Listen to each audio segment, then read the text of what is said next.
여러분 안녕하십니까? 행복한 안식일입니다. 오늘은 우리 다 함께 성경 말씀을 사랑하십니까? 라는 제목으로 우리 하나님 말씀을 함께 나눠보도록 하겠습니다. 여러분 성경책 창세기 1장을 펴놓으시고 함께 말씀을 적으시면서 또 줄도 치시고 좀 마음에 새겨보시면 좋겠습니다. 오늘은 창조 신앙과 구원의 과정 우리 네 번째 시간으로 하나님의 말씀을 좀 연구해 보도록 하겠습니다. 잠깐 복습을 좀 하면 첫째 날 하나님이 빛을 만드신 것은 예수님의 십자가를 경험하는 것이다 라고 제가 설명을 드렸고요. 그리고 십자가를 경험한 사람들은 땅이 물에서 올라오는 경험, 즉 침례를 통해 하나님의 언약의 백성이 됩니다. 그리고 침례는 더 이상 죄에서 해방되어 죄의 노예가 되지 않고 하나님의 자녀로 하나님의 종으로 살겠다라는 헌신의 서약이죠. 그렇게 살게 되면 결국 뭘 맺어요? 열매를 맺습니다. 셋째 날 식물들이 났던 것처럼 우리의 삶에 성령의 열매가 맺힙니다. 우리는 무조건 열매를 맺어요. 그게 육의 열매이든 아니면 영의 열매이든 우리는 다 열매를 맺게 되어 있습니다. 자, 그러면 그 열매가 그냥 하루만 맺히고 또 떨어지면 안 되잖아요. 열매가 꾸준히 영원토록 맺혀야 되는데 그 방법이 뭔지를 오늘 좀 살펴보도록 하겠습니다. 결론부터 얘기하면 하나님께서 넷째 날 만드신 게 뭐냐면 해달별이죠. 해달별. 광명체를 만들었는데 그 광명체는 쉽게 말하면 성경과 하나님의 말씀으로 표상할 수 있습니다. 즉 식물들이 끊임없이 태양의 빛을 받아서 광합성을 해야지만 열매를 맺듯이 우리의 삶에도 그 성령의 열매가 하나님의 열매가 끊임없이 맺히기 위해서는 성경 말씀이 필요함을 오늘 좀 증명해 드리고 또 우리의 마음을 결심을 좀 다져보는 시간을 갖도록 하겠습니다. 자, 창세기 1장 14절에서 19절을 좀 볼게요. 하나님이 가라사대 하늘의 궁창에 광명이 있어 주야를 나뉘게 하라. 또 그 광명으로 하여 징조와 사시와 일자와 연한이 이루라. 또 그 광명이 하늘의 궁창에 있어 땅에 빛이라 하시고 그대로 되었습니다. 하나님이 두 큰 광명을 만드사 큰 광명으로 낮을 주관하게 하시고 작은 광명으로 밤을 주관하게 하시며 또 별들을 만드셨죠. 그 17절 하나님이 그것들을 하늘의 궁창에 두어 땅에 비치게 하시며 주야를 주관하게 하시며 빛과 어두움을 나누게 하시니라. 하나님이 보시기에 좋았더라. 저녁이 되면 아침 되니는 넷째 날이니라. 여러분 해달별은 구원의 과정에서 무엇을 의미하냐면 바로 십자가의 복음의 빛을 끊임없이 발산하는 하나님의 말씀, 성경을 표상합니다. 그럼 성경적으로 증명해야겠죠? 자, 증명을 해드릴게요. 여러분 시편 19편에 보면 다윗이 하나님의 천연계를 묵상하는 시를 적어 놓았습니다. 거기 보면 1절부터 보시면 쭉 천연계의 모습을 쭉 설명하다가 5절에 보면 해는 태양입니다. 그 방에서 나오는 신랑과 같고 그 길을 달리기 기뻐하는 장사 같아서 하늘이 끝에서 나와서 하늘 저 끝까지 운행하며 그 온기에서 피하여 숨은 자 없도다 라고 말한 다음에 천연계의 형상을 쭉 설명하다가 그것을 하나님의 말씀으로 적용합니다. 바로 이어서 보면 갑자기 여호와의 율법은 완전하여 영을 소성케 하고 여호와의 증거는 확실하여 우둔한 자를 지혜롭게 하며 여호와의 교훈은 다 같은 말이죠. 정직하여 마음을 기쁘게 하고 여호와의 계명은 순결하여 눈을 밝게 하도다. 그러면서 쭉 얘기합니다. 자, 그러면 어떻게 갑자기 태양이 하나님의 율법이 될 수 있을까? 이 구절을 우리 재림교회 성경 주석에 보면 이렇게 써 있습니다. 율법은 가르침, 교훈, 명령이라는 의미의 히브리어 토라에서 온 용어이다. 마치 태양이 지구에 빛을 비추고 생명을 주는 것처럼 율법은 영적 세계에 빛을 비추고 활력을 불어넣는다. 그러니까 다윗이 천연계에서 특별히 태양을 설명하면서 하나님의 율법, 하나님의 말씀으로 적용한 것입니다. 즉 첫째 날 그 빛이 십자가의 빛인데 그 십자가의 복음, 결국 우리가 죄인이지만 우리가 그분의 은혜로 구원받을 수 있음을 계속 발산해주는 그 발광체가 뭐냐면 바로 하나님의 말씀, 성경인 거죠. 그래서 여기 여호와의 율법은 태양으로 비유할 수 있고요. 여호와의 율법이 곧 뭐라고 하냐면 여호와의 증거라고 나와 있죠. 이 증거가 뭔지도 또 증명해 드릴게요. 자, 시편 89편 37절에 보면 이렇게 써 있습니다. 또 궁창에 확실한 증인. 이 증인이 뭐냐면 증거를 가진 존재란 뜻이죠. 근데 궁창에 확실한 증인이 뭐라고 하냐면 달이라 나옵니다. 달같이 영원히 경고케 되리라라고 말을 합니다. 그런데 신약성경 요한복음 5장 39절에 보면 여러분 잘 아시는 말씀이죠. 너희가 성경에서 영생을 얻는 줄 생각하고 성경을 상고하거니와 이 성경이 곧 내게 대하여 증거하는 것이다. 그러니까 성경이 증거하는데 그 증인은 시편에서는 달이라고 표현합니다. 그러니까 곧 성경이 달로 표현되어 있는 거죠. 그리고 계시록 11장 3절에 보면 내가 나의 두 증인, 이 증인이 구약과 신약 성경을 말하고 있는 것이거든요. 권세를 주어서 저희가 굵은 베옷을 입고 1260일을 예언한다. 그래서 태양도 하나님의 율법, 그 다음에 달도 여호와의 율법, 증인, 증거로 표현되고 있음을 성경을 통해서 알 수가 있습니다. 그래서 우리의 삶에 성령의 열매가 끊임없이 맺히려면 식물에게 마치 태양이 필요하듯이 우리에게도 하나님의 말씀이 필요한 것입니다. 그러니까 오늘 내 삶의 성령의 열매는 오늘 우리가 읽은 말씀을 통해서 이어질 수 있는 것입니다. 어제의 경험은 의미가 없는 것입니다. 왜냐하면 우리는 하루하루 살기 때문인 것이죠. 내일은 아직 우리께 아닌 거니까. 오늘 내 삶에 하나님의 율법의 말씀을 마음에 새길 때 그때 우리의 삶의 열매가 맺히는 거죠. 자, 영감의 글에도 볼까요? 그리스도인은 자기가 믿는 바를 안다. 그는 성경을 읽을 뿐만 아니라 그 가르침의 능력을 경험한다. 그는 그리스도의 의에 대하여 들을 뿐만 아니라 보세요.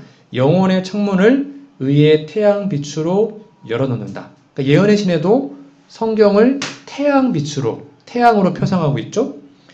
자, 성경은 여러분에게 예수님에 대해 말해주기 때문에 그것을 상고해야 합니다. 성경을 읽을 때 여러분은 예수님에 대해 무한한 매력을 느낄 겁니다. 그 다음에 성경을 뭐로 표현하고 있습니까?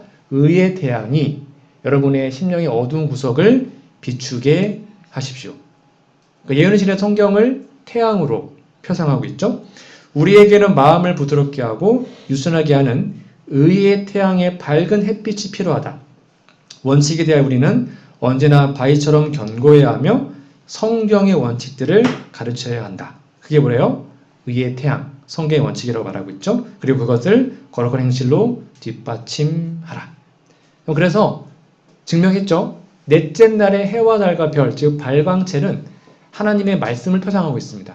그러니까 우리가 구원의 단계에서 이 말씀을 태양은 매일 뜨는 것처럼 우리도 말씀을 매일매일 꼭 읽을 때 묵상하고 마음에 새길 때만 우리의 삶의 열매가 끊임없이 맺힐 수 있게 되는 거예요. 제가 여기 벌써 부임한 지 이제 한 달 반 정도 됐네요. 제가 부임 설교했던 것 혹시 기억나시는지요? 이거 제가 그때 설명을 좀 드렸었습니다. 벌써 까먹으시면 안 됩니다. 성경에 절수가 있다고 그랬죠? 다시 복습하겠습니다. 성경의 절수가 31,173절입니다. 총 절수가 그래요. 창세부터 계시록까지. 근데 1년 365일이니까 나누면 하루에 몇 절이요? 85.4절. 근데 한 절을 읽는데 아무리 느린 사람도 15초면 다 읽어요. 이제 태초 하나님이 천지를 창조하시나 뭐 5초도 안 걸리잖아요. 그냥 읽는데 띄엄띄엄 읽어도 15초면 모든 성경절을 다 읽을 수 있습니다. 그러면 15초에다가 85초를 곱해버리면 1281초, 약 21분 21초. 그러니까 하루에 넉넉하게 20분 정도만 시간을 투자하면 누구나 성경을 1년에 1독 할 수 있는 겁니다. 우리 제가 아침마다 저녁마다 여러분께 드린 것처럼 대쟁투 총서는 총 챕터가 그러니까 부조선자부터 각 시대 대쟁투 실물교훈까지 349챕터밖에 안 됩니다. 그러니까 하루에 한 챕터만 읽으면 예언의 신 10권을 1년에 1독 할 수 있어요. 그러니까 성경 20분, 예언의 신 40분 읽으면 누구나 성경을 1년에 1독, 총서 10권을 1년에 1독 할 수 있어요. 그러니까 이거는 대단한 게 아닙니다.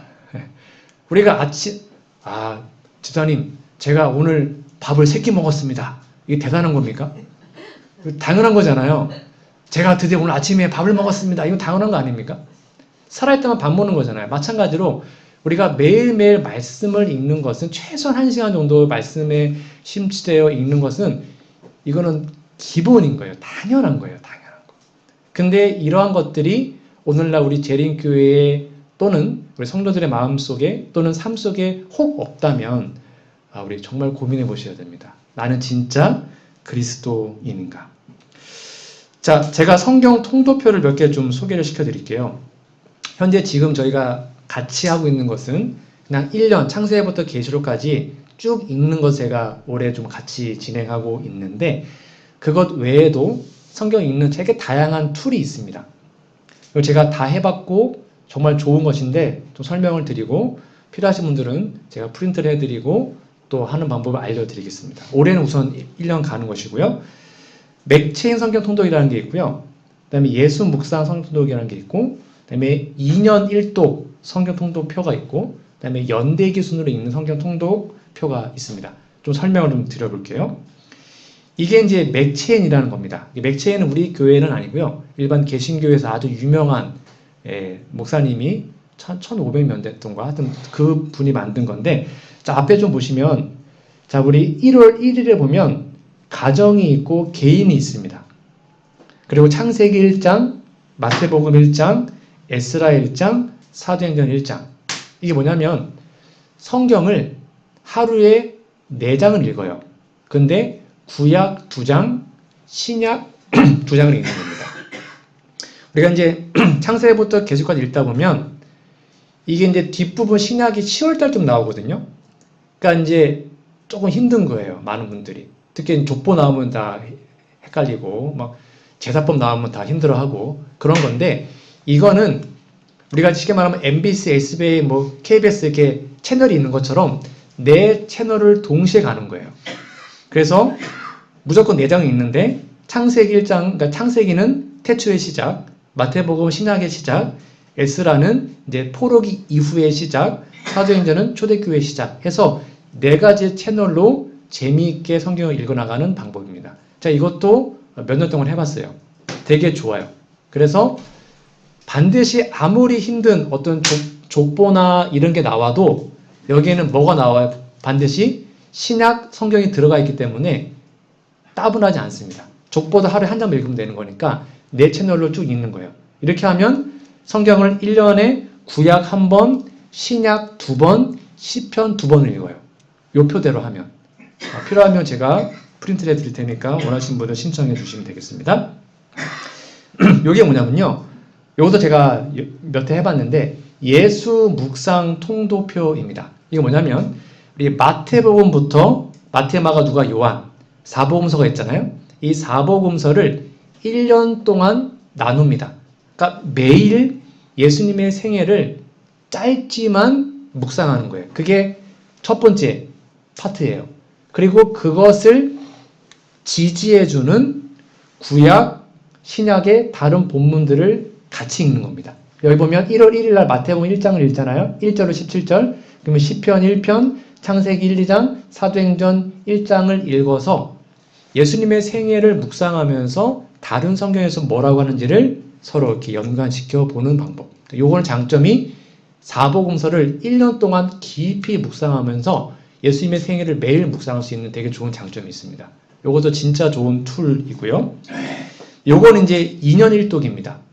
우리가 이제 1년에 성경 1독 하다 보면 그냥 통독만 가능하지 연구는 좀 쉽지 않습니다. 하나하나 다 분해해서 보려면 시간이 엄청 많이 걸려요. 근데 요거는 2년 1독입니다. 무슨 말인가 하면 성경 창세부터 계시록까지를 2년 동안 할 수 있도록 좀 더 쪼갭니다. 그러니까 분량이 작아요. 하루에 50절 또는 24절 요거밖에 안 되는 겁니다. 대신 이 본문을 짧게 자른 본문을 같은 본문을 하루에 여러 번 읽는 거예요. 예를 들면 여기 창세기 1장 1절에서 2장까지를 첫째 날이라고 치면 그 본문을 아침에 읽습니다. 또 점심에도 다른 번역본을 읽습니다. 또 저녁에도 읽습니다. 그러면 하루에 이 본문을 4번 읽으면, 자 보세요. 2년 동안 그 본문을 4번 읽으면 1년에 몇 번 읽은 거예요? 2번 읽은 거잖아요. 그렇죠? 그러니까 이렇게 한 본문을 집중해서 하루 종일 깊이 있게 묵상하는 방법이 2년 1독. 이것도 제가 그 전에 했던 교회에서 같이 했을 때 정말 좋아요. 이거 제가 다 자료가 있고 가이드가 다 있고 제가 다 도와드릴 수 있습니다. 원하시는 분들은. 이렇게 하면 성경을 깊이 있게 묵상할 수 있는 좋은 툴이 됩니다. 이건 뭐냐면요. 1년 1독인데 이제 연대순입니다. 여러분 아시는 것처럼 창세기부터 계시록까지 시간 순서대로 배열된 게 아니에요. 네. 근데 요거는 시간 순서대로 다시 배열을 해 놓은 겁니다. 그러니까 요거대로 한번 읽어보면 아 진짜 시간 순서대로 어떻게 써졌거나 알 수 있는 좋은 방법이기도 해요. 요것도 좋은 툴입니다. 뭐가 돼도 상관없습니다. 중요한 것은 어떠한 성경 통독표도 상관없고 그냥 아니면 여러분 그냥 읽어도 상관없어요. 중요한 것은 매일 말씀을 읽는 그 습관이 우리에게 있을 때 우리의 삶의 열매가 맺힐 수 있다라는 거죠. 자, 그리고 제가 그때 설명드린 것처럼 이게 이제 리디북스라는 어플인데 요즘에 이제 업데이트가 돼서 여러분 예언의 신을 제가 다 여러분께 드릴 수 있거든요. 파일로. 요거를 여러분이 좀 저한테 요청을 좀 하십시오. 그때 제가 요청을 하는데 아무도 요청 안 하셨어요. 제가 다 드리고 싶은데. 요거는 예언의 신을 전자책으로 다 만든 거예요. 그러면 이건 데이터 소모가 안 됩니다. 다운받아 놓으면 그러면 평상시에 와이파이가 없어도 들을 수 있는데 지금까지는 이게 기계음이었거든요. 요즘에 AI가 발달됐잖아요. AI가 거의 성우같이 읽어줍니다. 제가 좀 샘플로 좀 들려드릴게요.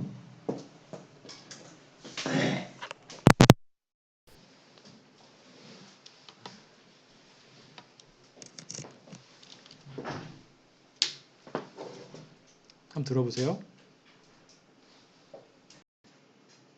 제6장 나라의 분열. 솔로몬이 그 열조와 함께 잠에 그 부친 다윗의 성에 장사되고 그 아들 르호보암이 대신하여 왕이 됩니다. AI예요. 사람이 한 게 아니에요. 르호보암은 왕위를 계승한 후에 곧 세겜에 가서 목소리. 모든 지파의 공식적인 승인을 받고자 하였다. 이렇게 읽어줘요. 온 이스라엘이 저로 왕을 삼고자 하여 세겜에 이르렀음. 이렇게 읽어줍니다.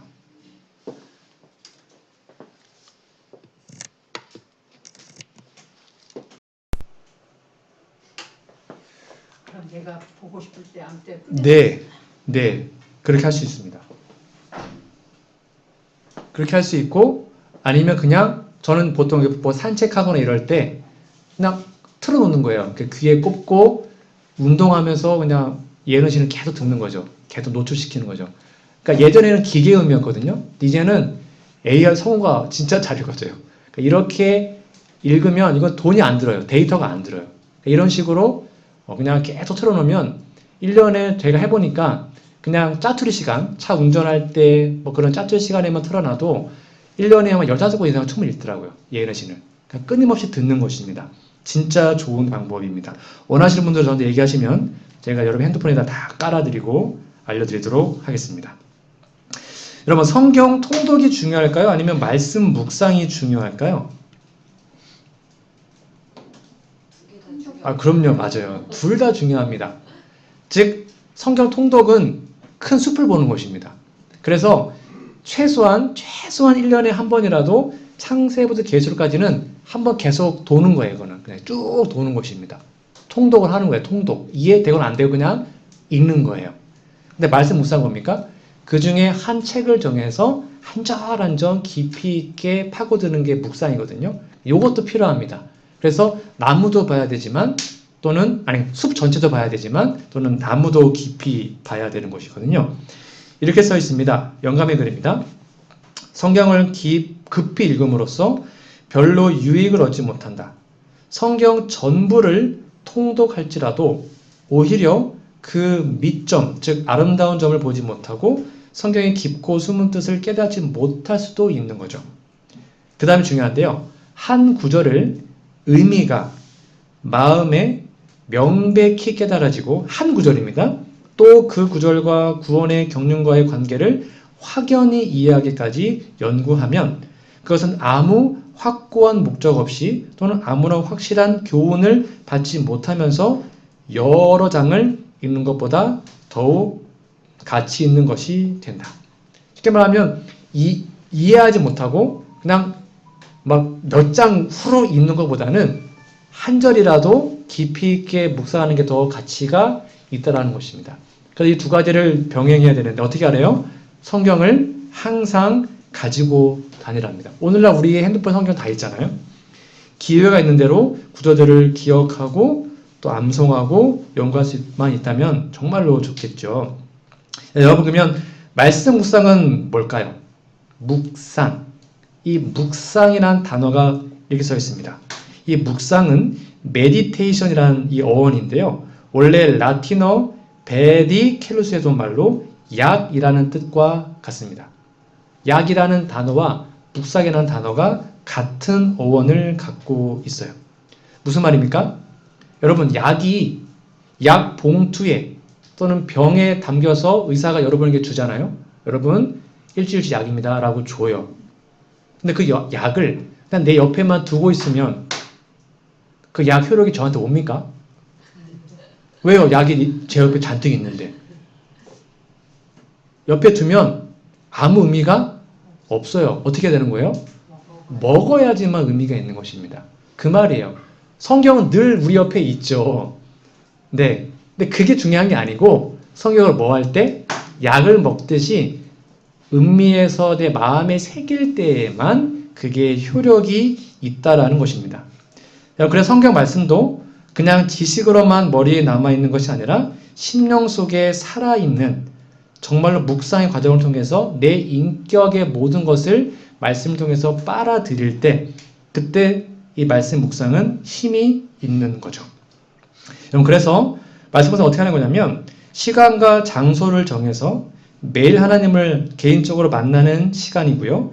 말씀을 통해서 나를 향하신 하나님의 음성을 듣고 묵상하며 삶에 적용함으로 삶의 변화와 성숙을 통해 예배를 회복하고자 하는 경건의 훈련입니다. 우리가 아침, 점심, 저녁 먹는 시간이 정해져 있지 않습니까? 거의 비슷하잖아요. 아침에 몇 시, 점심 몇 시 정해져 있잖아요. 마찬가지로 우리가 말씀을 읽는 시간도 반드시 정해져 있어야 됩니다. 내가 매일 이 시간만큼은 어떤 일이 있어도 양보하지 않겠다.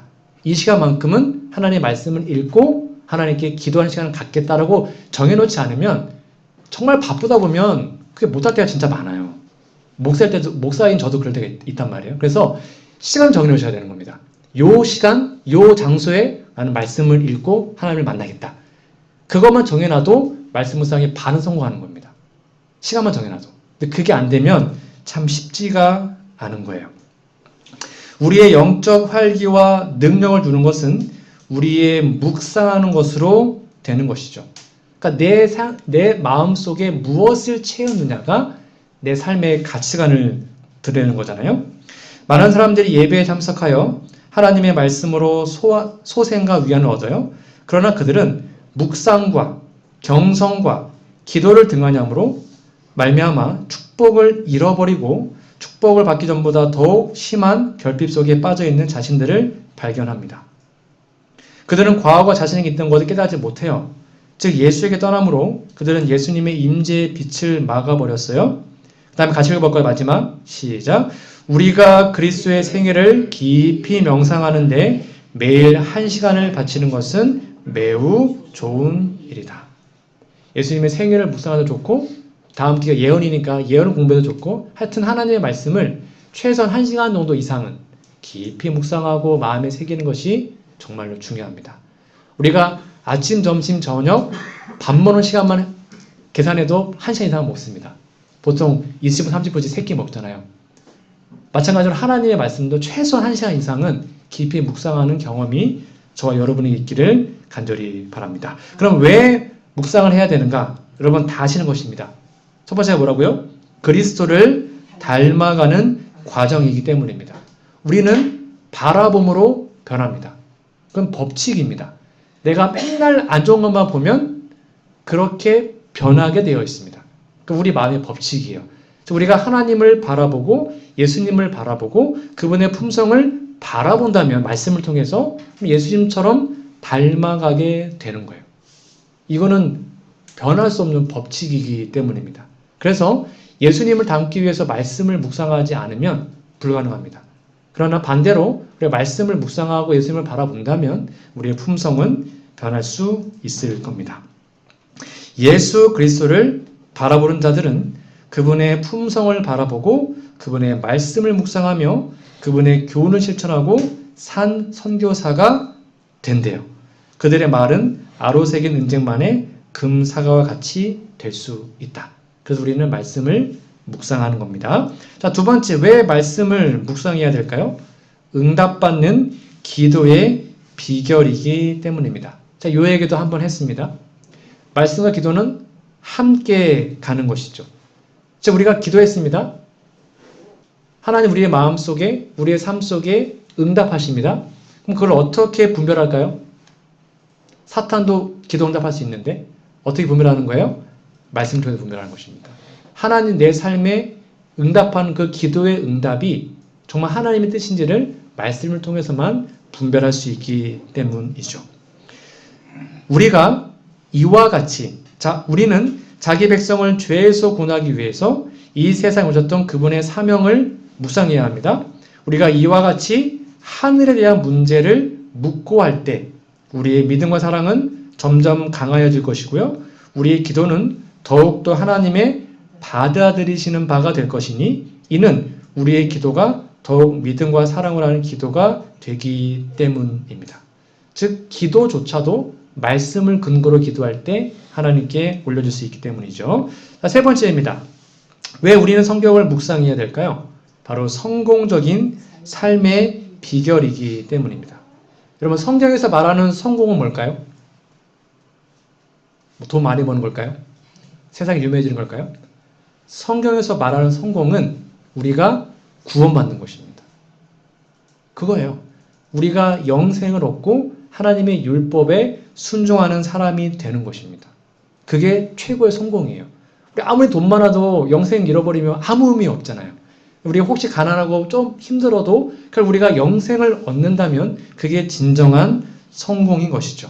여러분 그래서 말씀 묵상은 끊임없이 내 죄된 삶을 즉 세상을 향하고자 하는 그 마음을 하나님께로 향할 수 있도록 도와주는 진짜 영생을 얻는 성공의 삶을 얻는 비결이기 때문에 가능한 것이죠. 여러분 하나님의 진리를 묵상과 명상의 주제로 삼으라. 성경을 읽고 그 다음에 중요합니다. 그것을 하나님께서 그대에게 직접 말씀하신 것처럼 여기라. 그리할 때 그대는 영감과 거룩한 지혜를 발견하게 될 것이다. 여러분 지금도 진짜 하나님은 우리에게 직접 말씀하셔요. 진짜로. 뭘 통해서요? 성경을 통해서. 그러니까 성경 말씀이 하나님이 지금 나에게 직접 나타나셔서 하신 말씀으로 받아들이면 정말로 좋겠습니다.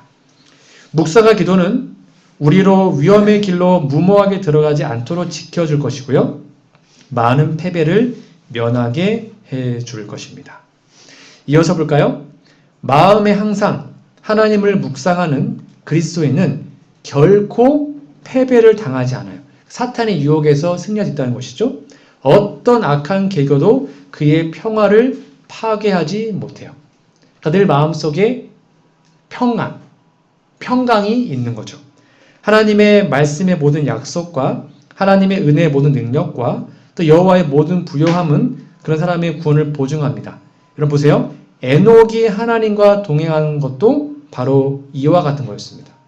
즉 에녹이 하나님과 동행했잖아요. 뭘로 동행한 것입니까? 말씀과 기도로. 끊임없이 하나님 어떻게 하면 좋을까요? 하고 걸어다니면서 하나님께 늘 기도했고 그다음에 하나님의 뜻을 말씀을 통해서 받아들인 것이죠. 여러분 엄청 유명한 이야기가 있습니다. 여러분 아마 아실 텐데 우리 신학과의 한 유명한 교수님께서 실제 있었던 이야기입니다. 이분이 신학과에 이제 교수님으로 근무를 할 때 어느 날 너무 힘들어가지고 원래 이제 교수님들이니까 이렇게 논문 쓰는 사람들 되게 많이 온단 말이에요. 그거 다 상담 받아줘야 되거든요. 근데 그날 너무 힘들어가지고 밖에다가 오늘은 상담도 아무도 안 할 테니까 들어오지 마라 이렇게 팻말을 써놨다고 합니다. 힘들어서 좀 쉬려고. 그렇게 푹 쉬고 있는데 갑자기 전화가 온 겁니다. 그 교수님의 딸 아이가 여기가 태강삼육이거든요. 태강삼육에 다니는데 학교에서 뭔 일을 하다가 크게 다친 거예요. 그래서 전화가 된 거예요. 그래서 이 교수님이 막 급하게 교수님 사무실에서 태강삼육까지 한 뛰어가면 10분이면 가거든요. 막 뛰어가지고 삼육학교에 가가지고 그 아이를 다 들쳐업고 병원 가가지고 다 수습을 하고 그리고 터벅터벅 자신의 사무실로 올라오는데 불현듯 그런 생각이 들었답니다. 야, 너 오늘 시간이 없다며. 오늘 힘들다며. 그럼 아무것도 안 한다며. 근데 네 딸내미 지금 아프다고 이렇게 쪼르륵 달려가가지고 그렇게 했니? 하면서 그날의 경험을 이 교수님께서 한마디로 문장을 만들었는데 되게 의미가 있었어요. 아무리 바쁘고 시간이 없어도 내가 가장 소중하게 생각하는 것에는 언제나 시간이 있다. 그러니까 이 교수님에게는 뭐 자신의 제자가 오는 거 다 귀찮아가지고 오늘 하지 마라 했는데 정말 힘들었는데 자신이 가장 귀하게 여기는 자녀가 다치니까 모든 걸 내팽개치고 자녀에게 갔단 말입니다. 여러분 우리가 정말로 시간 없어서 말씀 못 볼까요? 정말 여러분 시간 없어서 말씀 못 보십니까? 아니면 말씀을 정말로 안 사랑하시는 겁니까? 우리가 진짜 좋아하잖아요? 그러면 밤을 새서도 합니다. 진짜 좋아하는 취미는 아무리 힘들어도 합니다. 그럼 그렇지 않습니까? 정말 피곤해도 내가 좋아하는 운동을 하러 가더라고요. 진짜 그래요. 아무리 힘들어도 내가 좋아하는 건 언제나 시간이 있잖아요. 즉 우리가 말씀을 혹시 지금까지 잘 못 보고 있다면 정말 바쁜 게 아니에요. 바쁜 게 아니라 정말 그것에 우리가 소중하게 여기지 않았기 때문인 것이죠. 우리가 정말 말씀을 귀하게 여긴다면 무슨 일이 있어도 말씀 보는 시간 될 것입니다. 진짜로. 그것이 바로 우리의 모습이 되어야 하겠죠. 제가 예전 교회에 제가 이미 설명드린 것처럼 저는 늘 이제 원하시는 분들을 다 초대를 해서 이렇게 단톡방을 묶은 다음에 그날 읽는 말씀을 이렇게 보고하게 합니다. 이게 뭐냐면 0114, 1월 14일 완료. 그러면 집사님 당론들이 오늘 말씀 읽었다 이렇게 뿅뿅뿅 이렇게 카톡으로 보고를 하게 해요. 이렇게 하면 혼자 좀 힘들지만 같이 격려해서 하면 서로 말씀을 같이 읽어나가는 힘이 되거든요. 제가 여기서 그렇게 못합니다. 왜냐하면 여기는 전체 단톡방이기 때문에 강제할 수 없어서. 하여튼 제가 저녁마다 매일 말씀을 올려드립니다. 잘 읽고 계시는지 모르겠지만 여러분 꼭 그 말씀대로 따라서 읽어보시면 정말 큰 도움이 될 거라고 생각이 됩니다. 하나님의 말씀에 있는 모든 약속은 우리에게 기도할 주제를 제공해주고 여호와의 약속의 말씀을 우리의 보증으로 제시해 준다. 그래서 기도하고 말씀 읽으시고 그 말씀을 가지고 다시 기도하시는 겁니다. 이것이 우리가 매일 해야 하는 가장 중요한 습관임을 꼭 기억하시면 좋겠습니다. 그렇게 될 때 우리는 이러한 다윗의 경험을 하게 됩니다. 다시 말하지만 이 다윗의 경험은 다윗만의 경험이 되면 안 됩니다. 이것은 거듭난 사람, 구원받은 사람들이 당연히 해야 하는 경험입니다. 보십시오. 내가 주의 법을 어찌 그리 사랑하는지요. 다윗의 고백이었습니다. 내가 그것을 종일 묵상합니다. 즉 하루 종일 말씀 맞다는 게 아니라 즉 자신이 일을 할 때도 생각은 말씀에 늘 있었어요. 다윗은. 아침에 묵상하고 음미했던 말씀이 계속 마음에 떠올랐다는 거죠. 다 볼까요? 주의 말씀의 맛이 내게 어찌 그리 단지요? 내 입에 꿀보다 더하니이다. 그냥 말씀 보는 게 그냥 꿀맛인 거야. 너무 재밌는 거예요. 다윗은. 내가 주의 계명을 사모함으로 입을 열고 헐떡였나이다. 이게 무슨 말일까요? 여러분 숨을 참아보시면 우리가 한 1분, 2분 참으면 막 죽을 것 같잖아요. 그리고 숨을 탁 하면 하고 막 숨을 쉬지 않습니까? 다윗이 그랬다는 거예요.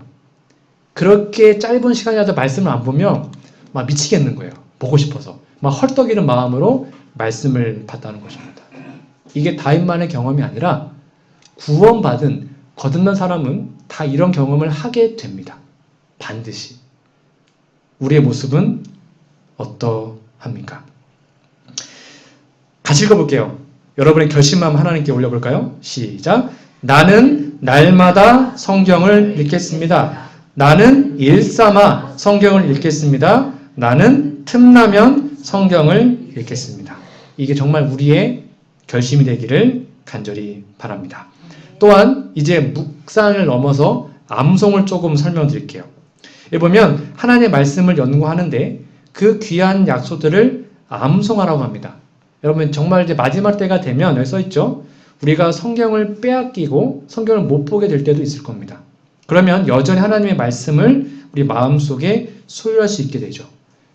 여러분들 기억절 잘 안 되죠. 외우는 게 참 어렵잖아요. 어떻게 좀 쉽게 외울 수 있을까요? 하나님의 원칙이 있더라고요. 자, 보십시오. 이스라엘 백성들이 광야를 여행하는 중에 거룩한 노래로 기운낸 것처럼 하나님께서는 오늘날에도 당신의 백성들에게 그들의 순례자의 생활을 기쁘게 하라 명하신다. 그 다음에 중요한데요. 하나님의 명령이에요. 그분의 말씀을 우리의 머리, 기억에 새기는 데에는 그것을 노래로 반복하여 부르는 방법보다 더 효과적인 것은 별로 없다. 그런 노래는 기이한 힘을 가지고 있다. 여러분 우리 어렸을 때 노래를 외운 것 안 까먹지 않습니까? 그러니까 노래를 외우는 것은 까먹지가 않아요. 그래서 구약 당시에 광야 생활할 때도 그냥 광야에는요 성경 말씀 자체에 곡조를 붙여가지고 백성들이 노래를 부르면서 기억절 노래를 부르면서 외우게 했어요. 이게 하나님의 명령인 거예요. 그래서 제가 지금 운영하고 있는 유튜브에도 기억절 노래가 올라오는 이유는 그것 때문에 그렇습니다. 저도 이걸 통해서 계속 말씀 배우고 있는데 제 샘플로 좀 또 보여드릴게요.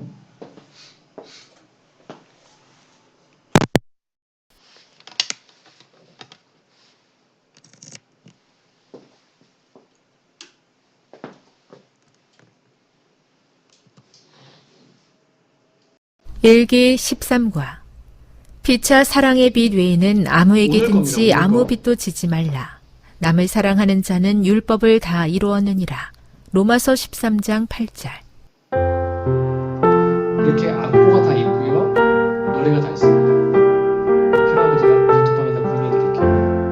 피차 사랑의 빛 외에는 아무에게든지 아무 빛도 지지 말라. 저는 이제 밥 먹을 때 남을 사랑하는 자는 율법을 다 이루었느니라. 진짜 로마서 13장 노력이 하나도 안 8절. 네, 이런 식으로 이런 식으로 성경을 외우는 방법이 있어요. 이거는 하나님께서 명령하신 방법이에요. 그래서 기억대로 노래 외우시면 정말로 도움이 많이 돼요. 그래서 하나님의 귀중한 말씀은 하늘의 왕께 충성을 바치려고 하는 성도들의 표준이다. 그들로 성경을 연구하게 하라. 그들로 성경 구조들을 한 구절 한 구절 암송함으로써 주님께서 말씀하신 바에 대한 지식을 얻도록 하라. 저도 이제 20살 때부터 이제 13개월절과 52개월절을 꾸준히 외웠었는데 또 한동안 또 하다가 또 못할 때가 있었거든요. 근데 제가 이제 목회 3년 차 처음으로 단독 목회를 할 때 제 마음속에 정말 큰 감동을 줬던 한 집사님이 계셔서 소개해드리고 오늘 말씀을 정리하겠습니다. 제가 처음으로 이제 30살 때, 진짜 새파랄 때 단독 목회했던 한 시골의 작은 교회인데, 이분 성함은 반미자 집사님이라는 분이십니다. 양양 초등학교 교사셨는데요. 1999년도에 12월에 원치 않는 이제 뇌종양으로 쓰러지셔서 서울대 병원에서 뇌 수술을 받게 됩니다. 뇌를 연 거죠. 약 5개월 동안 병상에서 사경을 헤매다가 기적적으로 살아나셨는데 수술의 부작용이었습니다. 눈이 이제 거의 안 보이게 됐습니다. 그리고 귀가 거의 안 들렸고 입이 보이시죠? 입이 이렇게 돌아가서 말이 약간 어눌해지셨습니다. 그래서 이분은 제가 늘 설교문을 직접 들으면 이따만한 돋보기를 갖고 이렇게 설교를 이렇게 듣는 분이셨어요. 입도 많이 돌아가시고. 그래서 말이 안 통하기 때문에 가면 이 집사님 손에다가 이제 한글 글자를 써드리면 이제 이해하는 그런 분들. 눈이 안 보이니까 손에다가 글을 써야지만 아는 분이었습니다. 이분이 이제 정신이 들자마자 2000년도 3기부터 내가 이 병상에서 뭘 할 수 있을까? 말씀을 암송해야겠다 하고는 그때부터 뇌종양 환자가 말씀을 암송하기 시작합니다. 정말 큰 돋보기로 이렇게 해가지고 한 절 한 절을 투자해서 외웠습니다. 뇌가 많이 손상됐기 때문에 남들보다 더 많은 시간을 투자해서 말씀을 외워야겠죠. 여러분 놀랍게도 이분이 2000년부터 지금까지 살아계시는데요. 우리 52교도를 어떻게 외우시냐면 어느 정도 외우셨냐면 집사님 2003년 4기 8과 하면 쫙 나와요. 2001년 1기 10과 하면 쫙 나와요. 그걸 25년 동안 다 했어요. 어떻게 하는지 아십니까? 아침 눈을 뜨면 처음부터 끝까지 암송을 복습합니다. 거의 하루에 아침에 2시간, 3시간을. 왜냐하면 이분도 인간이기 때문에 늘 까먹는단 말이에요. 그래서 끊임없이 복습하십니다. 저는 이게 저에게 큰 충격이었어요. 그래서 제 마음의 목사로서 좀 이렇게 열정이 식을 때 이분 집에 갑니다. 그럼 이분의 말씀은, 그러니까 저랑 대화를 하면 말이 말씀밖에 없어요. 할 말이 말씀밖에 없는 거예요. 말씀이 가득 차 있으니까 목사님 성경 말씀에 계속 저한테 말씀하시면 제가 설교하러 갔다가 설교 듣고 와요. 그러면 열심히 해야지 하고는 또 마음을 다잡는 그런 분이셨습니다. 그래서 이분의 그 모범에 따라서 제가 있었던 이 조그만 교회는 이 교회도 한 30명 교회인데요. 어린이부터 청년, 어른까지 전 교인이 모두 안식일 학교 때 말씀을 암송하는 그런 일들을 했었습니다. 그럼 혹시 머리가 안 좋으십니까? 그래도 우리는 기도를 암송해야 합니다. 혹시 눈이 안 좋으십니까? 그래도 말씀을 암송해야 합니다. 혹시 나이를 핑계로 기도 암송을 포기하고 있습니까? 이분은 지금 80이 넘으신 분입니다. 그래도 이분은 지금도 기억절을 끊임없이 암송하고 계십니다. 왜냐하면 그것이 하나님의 말씀을 마음에 새기는 것이 마지막 대쟁투에 살 수 있는 방법이고, 그리고 끊임없이 하나님의 성령의 능력으로 살아가는 비결이기 때문입니다. 마지막 이 말씀을 읽고 오늘 말씀을 정리하겠습니다. 성경의 진리로 마음을 견고히 방어한 자들 외에는 아무도 최후의 대쟁투를 견디지 못할 것이다. 이제 마지막 환란이 올 것입니다. 야구의 환란, 1월 시험령, 엄청난 환란들이 올 것인데 그때 어떤 사람들만요? 성경의 말씀, 진리로 우리의 마음을 견고하게 방어하고 무장하지 않으면 그 대쟁투를 우리는 이길 수가 없습니다. 예수님조차도 사탄을 말씀으로 이겼습니다. 하물며 우리가 말씀을 마음에 새기지 않고 어떻게 사탄을 이길 수 있겠습니까? 불가능하죠. 지금도 여러분 잘하고 계신 건 알고 있습니다. 다시 한번 우리의 마음을 다잡고, 저도 다시 한번 다잡고 더 열심히 시간 날 때마다, 아니요 시간을 내서 하나님의 말씀을 끊임없이 묵상하고 또 마음의 새김으로 이제 우리의 삶이 그냥 썩어 없어지는 육의 열매가 아니라 하나님의 귀한 성령의 열매가 끊임없이 주렁주렁 계속 열리는, 그래서 예수님을 진짜 닮아가는 저와 우리 모두가 되기를 간절히 바라며 오늘 말씀을 마치도록 하겠습니다.